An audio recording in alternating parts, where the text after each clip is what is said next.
I want you to imagine this scene for a moment. It's the middle of winter, the kind of winter that feels endless, where the cold isn't just outside, it sinks into your bones. The kind of winter where every morning, you open the door expecting peace, quiet, maybe a layer of fresh snow on your lawn that looks kind of magical. But instead, you step outside, and your yard looks like a construction site made of snow. Not snowfall, not nature. No, I'm talking about literal truckloads of snow, dumped right onto your property by your own HOA, every single day. Now, if you're like most people, you might think that sounds like an exaggeration. You might think, come on, no HOA would actually dump snow on someone's property. But trust me, this one is real. It happened. And it didn't just happen once. It happened all winter. A full season of frustration, anger, and disbelief. Until finally, the homeowner, who we'll call Mark, hit his limit. And when he snapped, he didn't break anything, he didn't scream, he didn't fight. He built something that turned the entire HOA upside down. Something that made the board furious, confused, and powerless all at once. But before we get to the wall, the legendary snow wall, that blocked a whole street and left the HOA scrambling, we need to go back to where it all started. Because trust me, this didn't begin as a feud. It began as a mistake. A tiny problem. A small issue that any reasonable group of adults could have fixed in a 5-minute conversation. Instead, this small issue turned into a storm that lasted months. It all began in early December, the first big snowfall of the season.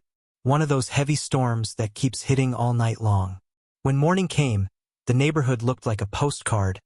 White roofs, sparkling lawns, trees frosted like they came out of a holiday movie. Mark got dressed, grabbed his gloves, and headed out to shovel the walkway. He loved the quiet of the morning, the crunch of snow under his boots. Peaceful, calm, until he saw it. A massive pile of snow 6, maybe 7 feet high, right on the edge of his yard. It wasn't shaped like natural snow either. It looked pushed, packed, dumped. He walked over, confused. Then he noticed the tire tracks. Not car tires, not SUV tires. No, these were from the HOA's industrial snowplow, and they led right to his property line. First, he didn't get angry. Honest mistake, he thought. Roads must have been bad last night. Maybe the plow guy didn't see where the curb ended. The pile wasn't that big, and Mark was a reasonable guy. So he shrugged it off. No big deal. But then, the next day came, and the same exact thing happened again. A new pile, bigger this time. Then the next day, and the next. After the 4th morning of walking outside to bizarre mountains of snow that didn't belong to him, Mark finally decided to talk to the HOA. Not to fight, not to argue. Just to point it out. He walked to the main office, stepped inside, and politely explained what was going on. The woman at the desk listened, nodded slowly, then gave one of those customer service smiles that looks polite from far away but fake up close. She said, "We'll look into it. It's probably just routine clearing. Should be fine." Mark thanked her. He left feeling hopeful. But nothing changed. In fact, it got worse. The piles didn't just keep coming. They started growing. Some were so tall he couldn't see over them from his porch. And the weirdest part? Only his property was being used as a dumping ground. None of his neighbors had this issue. No piles, no tracks, nothing. By mid-December, the snow in his yard was higher than his mailbox. A full-grown adult could have disappeared behind it. And the more he tried to keep up, shoveling, clearing, pushing it away, the more it felt like the HOA was working against him. One morning, just after Christmas, he caught them. The plow. The actual snowplow from the HOA. Pushing snow directly into his yard like it was their personal landfill. He threw on his coat, ran outside, and waved his arms to get the driver's attention. The plow stopped. The driver rolled down his window. Mark said, "Hey, you can't just dump all this here. This is my property." And the driver, barely looking at him, shrugged and said the words that changed everything.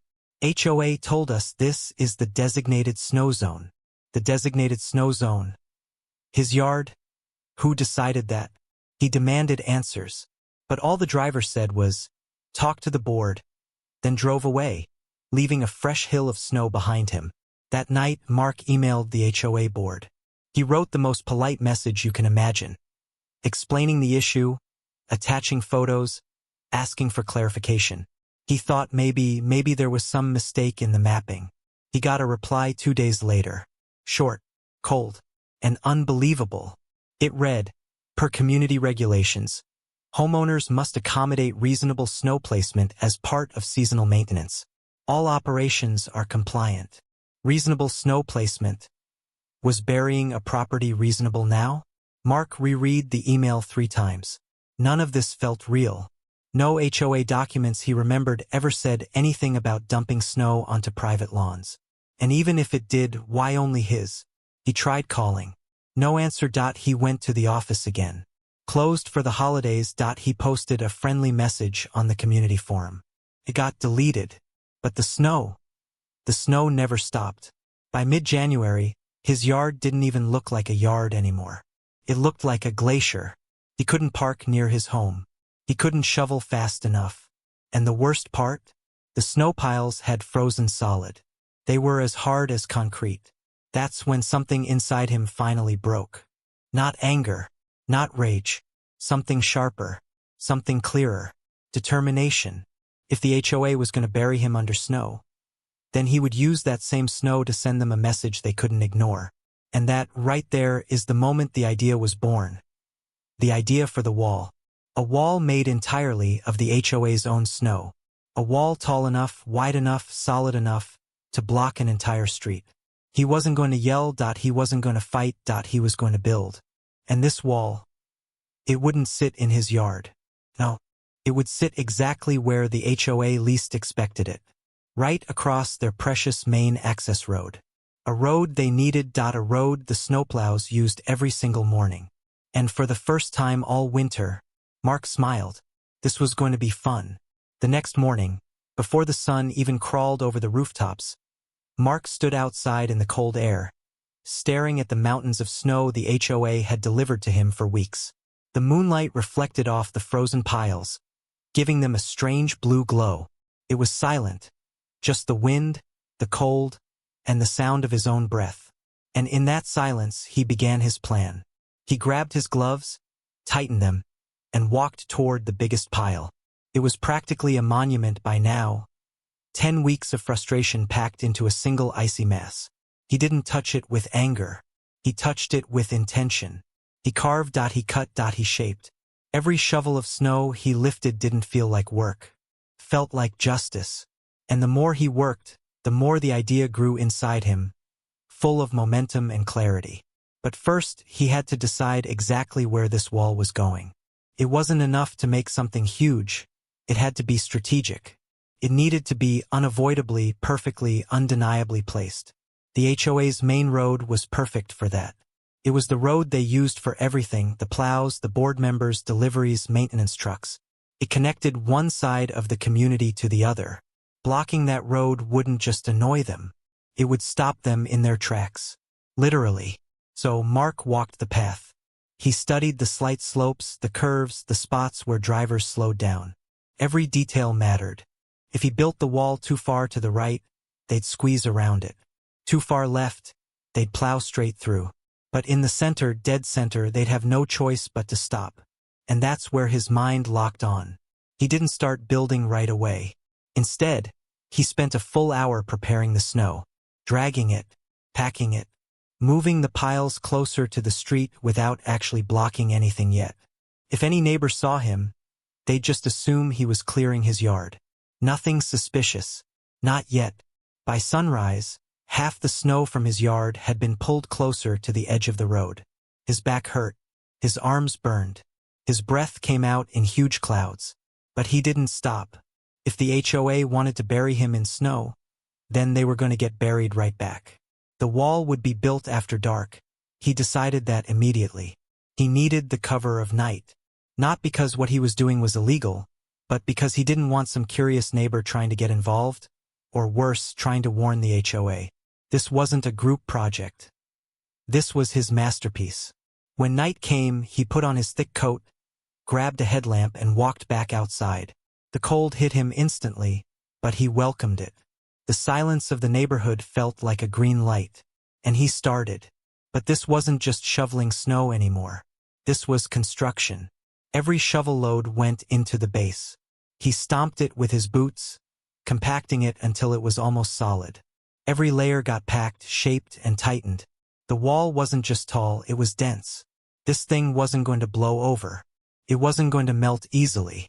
And it definitely wasn't going to be moved by some annoyed board member with a tiny shovel. This was a fortress. Hours passed. It got colder. But Mark didn't slow down. His fingers went numb. His breath burned in his throat. His boots filled with snow. But he kept building. By midnight, he had something. Something real. Something big. A 7-foot-tall wall of hard-packed snow stretched across the main road like a frozen barricade. And he wasn't done. He reinforced the sides so no car could swing around it. He added weight to the base, pounding the snow until it turned into icy stone. He smoothed the top so any plow that tried to ram through would hit a flat, solid surface, not something soft and fluffy. He stepped back. It looked ridiculous. It looked dramatic. It looked perfect. And then, in the most poetic twist possible, Mark added the finishing touch.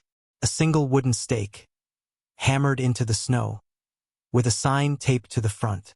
It said, "Snow Placement Area, per HOA instructions."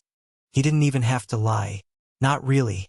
They told him his lawn was the designated snow zone. So now he was just returning the favor, placing snow in an area the HOA clearly loved using. He walked back home that night with a smile that warmed him more than his coat ever could. And the next morning, oh, that was the moment everything exploded. It began at 6:14 a.m. sharp. Mark was sipping coffee, sitting near his window, waiting. He didn't need an alarm clock. He knew the HOA snowplow schedule better than the board did by now. Right on time, the plow turned the corner and stopped. At first, he couldn't tell if the driver was confused or furious. The truck just sat there, headlights glowing against the wall like two angry eyes staring at an enemy it couldn't defeat. Then the driver got out. Even from inside, Mark saw the body language. Arms thrown into the air, hands on hips, head shaking. A perfect blend of disbelief and irritation. The driver approached the wall, touched it, tried scraping it with a shovel. Nothing. The snow was solid. Solid. No flimsy powder here. Mark watched the entire spectacle with the kind of satisfaction he hadn't felt in months. And the best part? He hadn't broken a single community rule. Not one. He used snow on a road that technically belonged to the HOA. He didn't damage anything. He didn't vandalize anything. He simply rearranged what was already there. Minutes later, the driver got on the radio. More frustration. More hand-waving. More pacing. Then came the moment Mark had been waiting for. The HOA board members started arriving. 3 cars pulled up. All of them stopped the same way. Abruptly, headlights shining directly onto the white barricade. Even from a distance, Mark could see their faces twist with confusion. And then anger. And then something even better. Panic. Because this wasn't just a wall blocking a road. This was a message. A message written in snow. You pushed me first. The board members huddled, argued, pointed, gestured. The cold morning air filled with their confusion as they circled the wall like archaeologists studying an ancient artifact.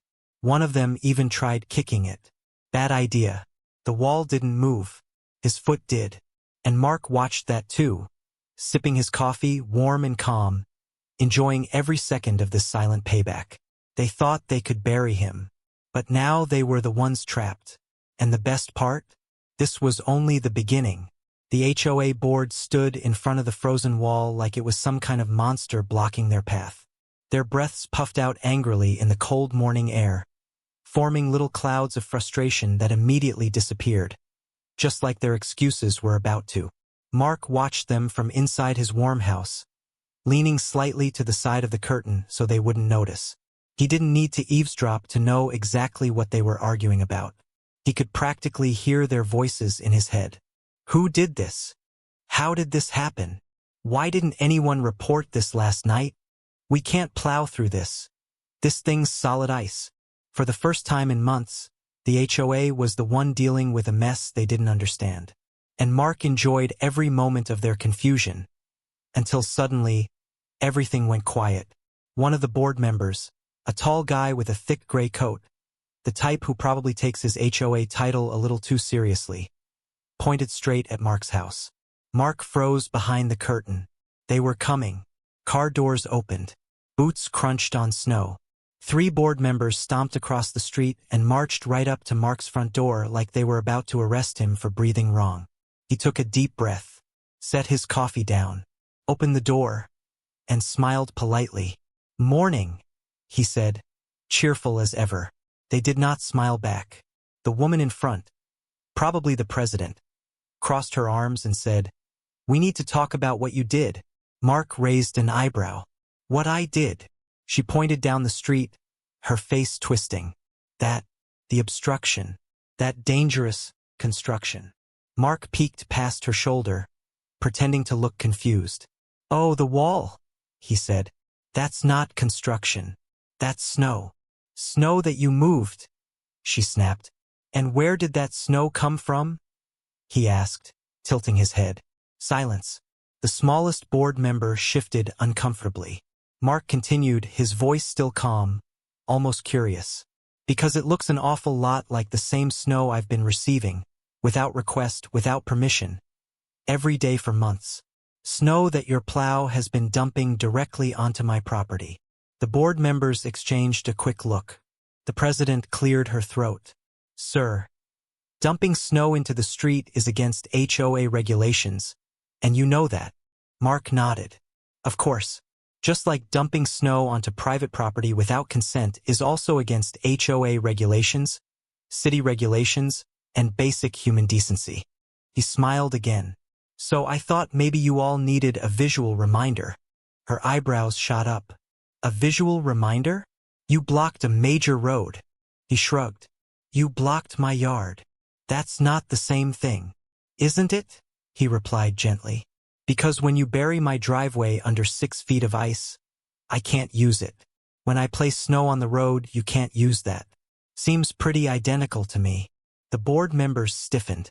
They'd never expected him to push back. They'd expected him to stay quiet, to keep shoveling, to keep dealing with the problem they created. But today, he wasn't the problem. He was the solution to their problem. The president finally exhaled sharply. "We need you to remove it immediately."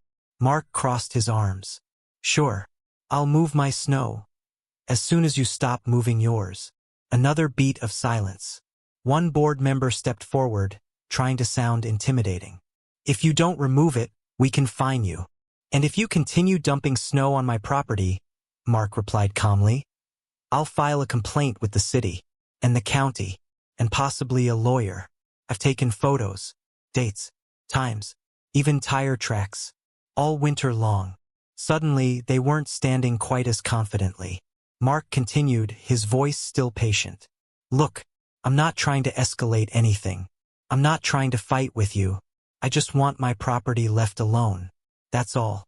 You stop burying my home, I'll stop returning the favor." The president pressed her lips together, clearly trying to figure out how to spin this situation so the HOA didn't look downright ridiculous. "We'll discuss this with the maintenance team," she finally said. "Great," Mark replied. "And once the discussion leads to a solution, I'll gladly take down the wall. But until then, the frozen barricade would stand like a monument dedicated to every HOA overreach in neighborhood history." The board members left, walking back toward the wall with stiff shoulders and frozen expressions. Mark closed the door, leaned against it, and exhaled deeply. His hands were shaking slightly, not from fear, but from adrenaline, from satisfaction, from the deeply human delight of finally being heard after months of being ignored. But the story wasn't over, not even close, because the HOA wasn't done being petty, and Mark wasn't done being creative. Later that afternoon, Mark stepped outside again, mostly out of curiosity.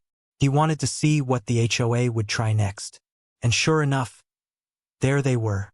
A second meeting. A larger one. A whole cluster of board members, maintenance workers, and two men in thick uniforms who looked like they had no idea why they were even there. He approached casually. One of the board members turned, surprised. "You can't be here, sir. This is an HOA meeting." "Then maybe don't hold it on public property," Mark said, nodding toward the road. A couple maintenance workers smirked behind their gloves. The president cleared her throat and said, "We're trying to determine how to remove this obstruction." Mark smiled. "You're welcome to remove it, but it's ice now. I packed it, reinforced it. It's not soft snow anymore. You'll need tools, machinery, maybe even salt. Lots of salt." One maintenance worker quietly whispered, "He's right." The HOA president shot the worker a death glare. They spent the next 15 minutes circling the wall like scientists trying to figure out how to dissect a whale. They poked at it, knocked on it, shook their heads. One worker tried whacking it with a metal shovel. The shovel bounced off like he'd hit cement. Mark leaned against a tree, watching with the contentment of someone who had just won a silent, snowy war. Eventually, the president approached him again. "What will it take?" she asked, sounding drained. Mark didn't gloat. He didn't raise his voice. He simply said the words he had been wanting to say all winter. "Respect my property." The president sighed, defeated. "We'll tell the plow team to stop dumping snow there." "Perfect," Mark said. "And once that's confirmed, I'll remove the wall." "Good, good." Except there was a problem. That night, around 11 p.m., Mark checked outside out of sheer paranoia. And there it was. A truck. Not the HOA's snowplow.no flashing lights.no official markings. Just a pickup truck with a plow attached to the front. Pushing snow. Directly onto his property. Again.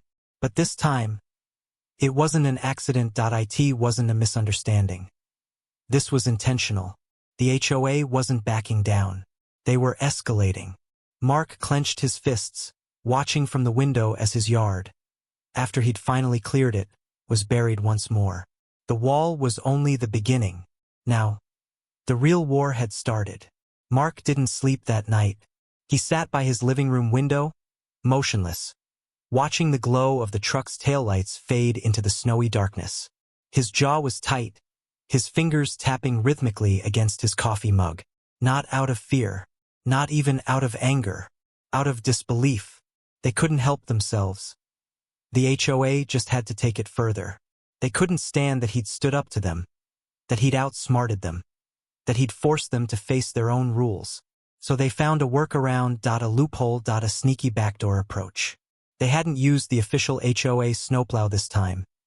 They brought in someone else. A private truck. A hired hand. Someone they could blame later. Someone they assumed Mark wouldn't catch. But he did. Oh, he caught everything. He watched that truck for a solid minute, wheels crunching through the night, blades scraping the pavement as it pushed snow straight back onto his yard, undoing hours of work and spitting in the face of the agreement they'd made that very morning. And the worst part? They thought he'd do nothing. But Mark wasn't the type to give up. Not after months of being buried, literally and figuratively. He stood from the window, walked into the kitchen, grabbed his phone, and began recording everything. The fresh tire tracks, the new mound of snow, the timestamp on his security camera. Every detail mattered now, because this wasn't a fight about snow anymore. This was a fight about fairness, about respect, about the simple idea that a person's home is their home, not a dumping grounds. By morning, Mark had a plan. And unlike the wall, this one didn't involve snow. It involved something far more powerful. The truth. At exactly 9 a.m., he walked into the HOA office. Not angry, not loud, just calm. Calm in a way that made the receptionist blink twice when she saw him. He asked to speak to the board. The receptionist hesitated at first, then ushered him toward the meeting room where 3 board members sat around a table with coffee and paperwork, pretending to be busy. They looked up. Their faces tightened. He closed the door behind him. "I'd like to show you something," he said, setting his phone on the table. He played the footage. The board watched silently as the truck pushed snow onto his property in the darkness. No lights, no markings, no reason to be there except one. The HOA had sent them. The room went quiet. The board members exchanged glances, small, nervous ones. The kind of glances people give when they realize the lie they planned to tell won't survive the next 5 minutes. Mark sat opposite them, steady and patient. "I thought we had an agreement," he said. His voice wasn't shaky. It wasn't emotional. It was firm. "You said the plow would stop. You said my property wouldn't be touched again." The president swallowed. We didn't authorize that truck." Mark raised an eyebrow. "Really?" "Because it came directly from the maintenance yard." "The maintenance yard." "Their maintenance yard." More silence. Then the treasurer spoke quietly. "It wasn't official. We didn't file anything. We never formally." Mark leaned in. "You didn't file anything because you knew it was wrong." No one argued. He continued. "You don't get to play both sides. You don't get to demand respect while ignoring it. You don't get to tell me my yard is a snow zone and then punish me for giving you the same treatment." The president finally exhaled sharply. "What do you want?" Mark wasn't unreasonable. He didn't ask for revenge, that he didn't demand money, that he didn't threaten lawsuits. He asked for one thing. "I want you to stop dumping snow on my property. Permanently. Not just this winter. Ever." The treasurer nodded reluctantly. "We can do that." And Mark added, "I want it in writing." The president stiffened. "In writing? That's not." "In writing," he repeated. A written agreement would mean accountability. It would mean the next board couldn't pretend they didn't know. It would mean the HOA couldn't twist the rules again next season. It would mean power. Real power. The one thing HOAs hate giving away. The room fell quiet again. Finally, the board's legal advisor, who had been silently sipping coffee in the corner, spoke up. "He has grounds," the advisor said. "If he files a complaint with the city, the HOA could be found in violation of property regulations. And the footage," he nodded at Mark's phone. "It won't look good." The president's jaw tightened. "Fine. We'll write it."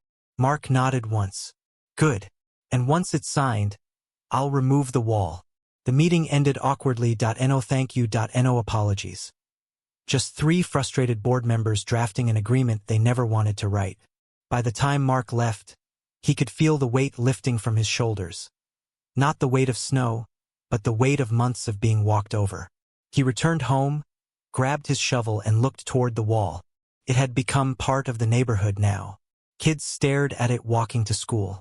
Dogs sniffed it. Neighbors whispered about it. Everyone knew about the snow war, even if they didn't know the details. But it wasn't needed anymore. He placed the shovel in the snow. But before he started dismantling anything, something interesting happened. A group of neighbors walked toward him. Not angry neighbors. Not complaining neighbors. Neighbors with smiles, shovels, gloves, and thick coats. "Need a hand?" one of them asked. Mark blinked. "With the wall?" "No." Another neighbor laughed. "With the fight. We saw what the HOA did. We've been dealing with their nonsense for years." Someone finally stood up. "You're kind of a hero right now." Mark didn't know what to say. He'd built the wall because he felt alone. Because no one listened. Because the HOA thought silence meant weakness.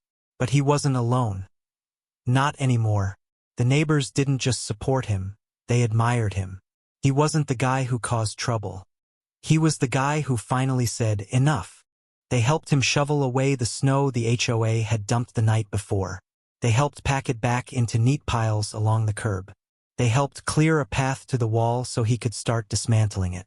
But then something unexpected happened. One neighbor looked at the solid, icy sculpture and said, "You know, maybe leave it up for one more day." Another nodded. "Just one more. Let them think about it." And the group laughed. Not mockingly, but triumphantly. Together. Mark smiled. "Yeah," he said. "One more day." Something had changed in the neighborhood. Something small but powerful. People weren't scared of the HOA anymore. Because someone had proved the truth.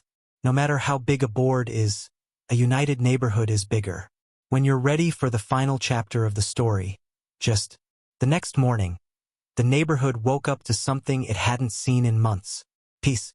No trucks sneaking around at night, no fresh piles of snow mysteriously dumped onto private lawns, no shouting HOA members pacing in the street. Just silence. Cold, crisp winter silence. Mark stepped outside with his shovel, ready to begin taking down the wall. Not because he had to, not because the HOA demanded it, but because he wanted closure. He wanted the story to end on his terms, not theirs. He walked to the massive frozen barricade and pressed his glove against it. The surface felt cold and solid, like touching a block of marble. He almost admired it. This wasn't just a wall anymore. It was a symbol, a monument to a winter spent fighting back. A reminder that even one person can make enough noise to wake up a whole neighborhood. But before he could start chipping away, a voice called out behind him. Wait! He turned. It was the HOA president, or rather, the suddenly very humble version of her. She approached with careful steps, almost as if she was afraid of slipping, or of saying the wrong thing. She took a deep breath. I wanted to speak with you before you start. Mark nodded politely. Go ahead. She didn't cross her arms this time. She didn't glare. She didn't bark orders. She looked almost human. We signed the agreement, she said softly. The whole board approved it. You won't have any more snow dumped on your property. Not now. Not in any future winters. Mark nodded again. Good to hear. She hesitated. I also wanted to say, we shouldn't have pushed things that far. The truck last night, that shouldn't have happened. I know it's no excuse, but the board's been under pressure and… Mark held up a hand. Look, I'm not asking for an apology. I just wanted fairness. And you'll have it, she said. From now on. For the first time since winter began, Mark actually believed her. For the first time, her voice didn't carry the sharp edge of authority. It carried sincerity. She pulled a folded paper from her coat pocket and handed it to him. The written agreement, she said. Copies are on record. Mark unfolded it. Straightforward. Clean. No tricks. No loopholes. The HOA legally acknowledged that his property could never be used for snow dumping again. He folded it back up. Thank you. She nodded once, then walked away quietly. And that's when Mark realized something important. This wasn't just a victory. This was change. Real change. Not because the HOA suddenly became kind, but because they finally understood that people weren't going to stay silent anymore. He turned back to the wall. Neighbors started joining in one by one. Some brought shovels. Some came just to watch. Some brought hot cocoa. Kids ran around laughing, treating the wall like a giant frozen castle. The whole neighborhood, united by a ridiculous but strangely inspiring structure made of snow. As Mark lifted the first chunk of ice and tossed it aside, one neighbor chuckled. You know, he said, when the snow melts in spring, we're all going to miss this thing. Mark laughed. Yeah, it kind of grew on us. Took hours to take it down. The sun was bright, the air crisp, and the sound of shovels hitting ice echoed like a rhythm of teamwork. As the wall slowly shrank, the street opened up again, bit by bit, revealing asphalt that hadn't seen daylight in weeks. By late afternoon, the wall was gone. Completely. Just a few scattered piles remained along the curb, like little reminders of what once stood there. Mark stood in the middle of the road, wiped sweat from his forehead, and looked around. The neighbors cheered lightly. A small celebration, but a sincere one. He felt something he hadn't felt all winter. Relief, but also something more. Pride. A quiet, steady pride that settled inside him like warmth after a long freeze. That night, Mark sat on his porch, sipping hot chocolate this time instead of coffee, watching the quiet street. The moon reflected off the remaining snow, casting a soft glow over everything. And in that moment, the entire winter played through his mind like a movie. The first pile of snow on his property. The endless mornings of frustration. The wall. The confrontation. The truck in the night. The neighbors standing behind him. The agreement in his pocket. He hadn't meant to start a movement. He just wanted his yard back. But sometimes, standing up for something small ignites something big. And what started as a quiet homeowner versus HOA standoff had become something else entirely. A reminder that communities belong to the people who live in them, not the boards that govern them. A reminder that every rule, every regulation, every guideline is supposed to serve fairness, not control. A reminder that respect goes two ways, or it goes nowhere at all.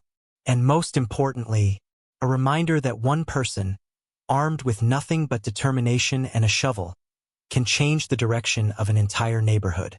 As the night grew colder, Mark took one last deep breath and smiled. Winter wasn't over yet. But the war was. And he'd won it without shouting, without vandalizing, without breaking a single rule. He'd won it by being smart. By being patient. By being relentless. The next morning, everything felt different. The HOA plow passed by, slow, careful, and very intentionally avoiding his property. The board members nodded politely when they saw him. Even the neighbors waved a little more enthusiastically. Mark didn't need a medal. He didn't need recognition. He didn't even need gratitude. He just needed this, his home, his peace, his dignity. And he finally had all three. Weeks later, when spring finally returned, the last remnant of the snow wall melted into the earth. Grass began to grow where a 7-foot icy barricade had once stood. Kids rode their bikes across the road freely. Birds chirped in the trees. The world moved on. But the memory remained. His neighbors still joked about the Great Wall of Winter. The HOA never dared to test him again. And Mark walked into every new season with his head held just a little higher. Because he learned something powerful. You don't need to start a fight to win one. You just need the courage to stand your ground. And sometimes, that ground is covered in snow.